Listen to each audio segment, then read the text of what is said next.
Philip Woolen.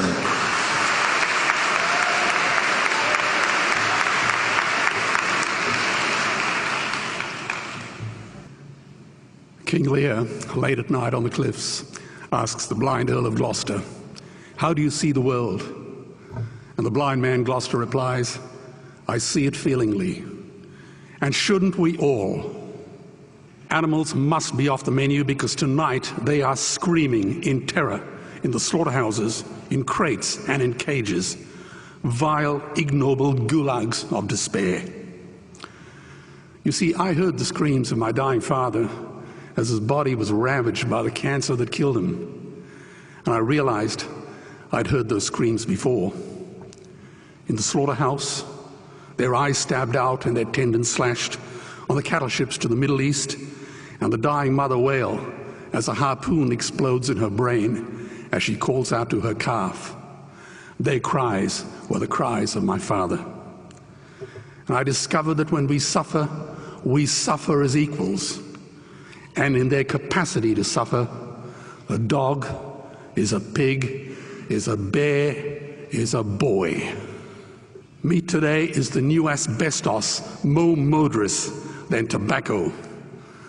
CO2, methane and nitrous oxide from the livestock industry are killing our oceans with acidic, hypoxic dead zones. 90% of small fish are ground up into pellets to feed to livestock. Vegetarian cows today are the world's largest ocean predators. The oceans are dying in our time. By 2048, all our fisheries will be dead, the lungs and the arteries of the earth. Billions of bouncy little chicks are ground up alive simply because they are male.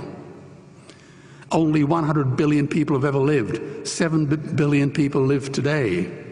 And yet we torture and kill 2 billion sentient living beings every week. 10,000 entire species are wiped out every year because of the actions of one.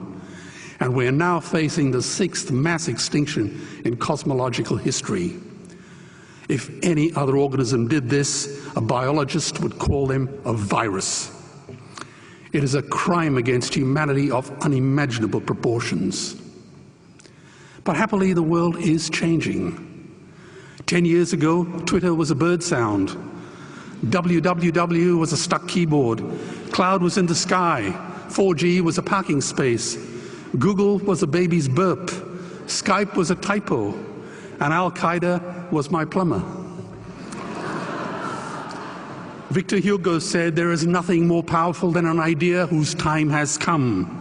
Well, animal rights today is now the greatest social justice issue since the abolition of slavery.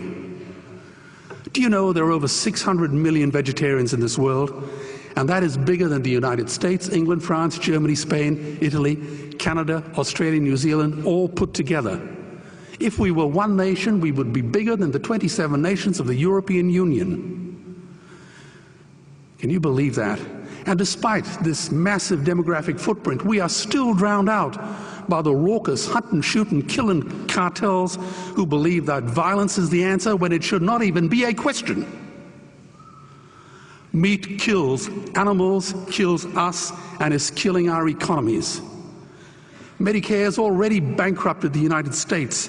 They will need $8 trillion invested in treasury bills just to pay the interest, and they have precisely zero. They could shut down every school, Army, Navy, Air Force, Homeland Security, Marines, CIA, and FBI, and they still will not have the money to pay their doctor bills. And our Cornell and Harvard say that the optimum amount of meat in a healthy human diet is precisely zero. Water, as you know, is the new oil. Nations will soon be going to war for it.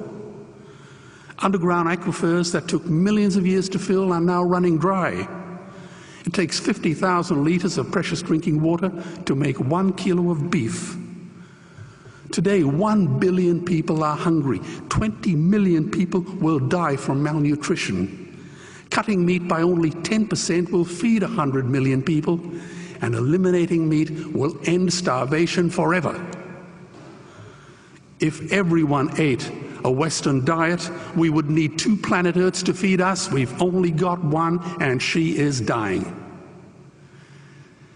Greenhouse gas emissions from livestock is 50% greater than transport, as Peter said. Cars, trains, buses, ships, lorries, the whole lot.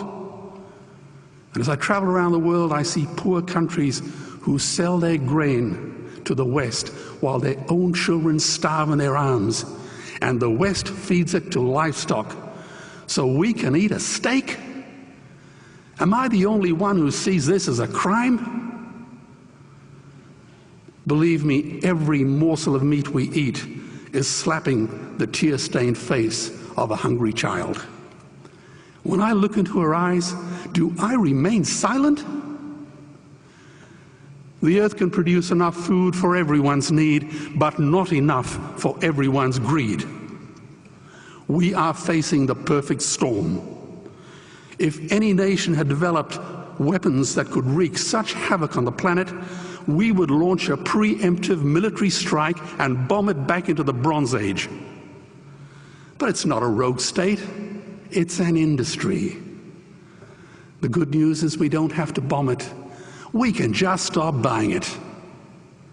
Sir George Bush was wrong. The axis of evil does not run through Iraq, Iran, or North Korea. It runs through our dining tables.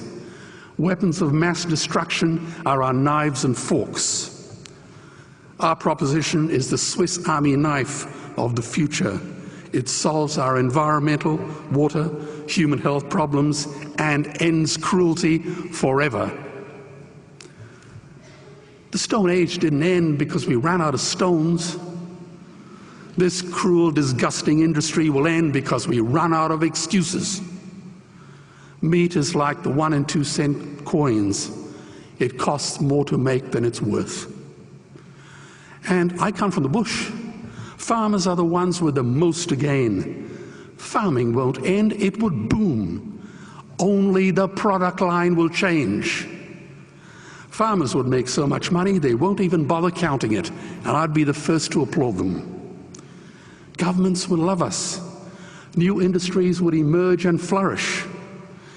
Health insurance premiums would plummet. Hospital waiting lists would disappear. Hell, we'd be so healthy, we'd have to shoot someone just to start a cemetery. So tonight I have 2 challenges for the opposition. 2 challenges. Meat causes a wide range of cancers and heart disease. Would they name one disease caused by a vegetarian diet? And 2, I'm funding the Earthlings trilogy. If the opposition is so sure of their ground, I challenge them to send a copy of the Earthlings DVD to all their colleagues and all their customers. Go on, I dare you.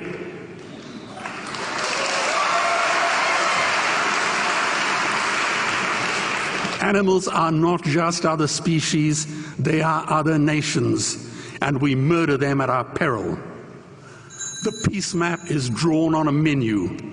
Peace is not just the absence of war, it is the presence of justice.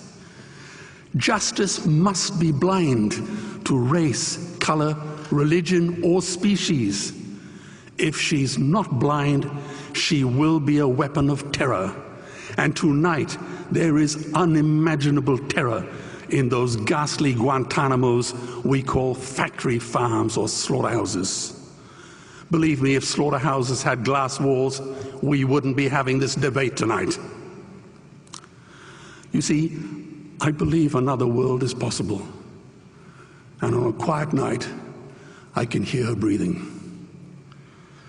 Let's get animals off the menu and out of these torture chambers. Please vote tonight for those who have no voice. Thank you.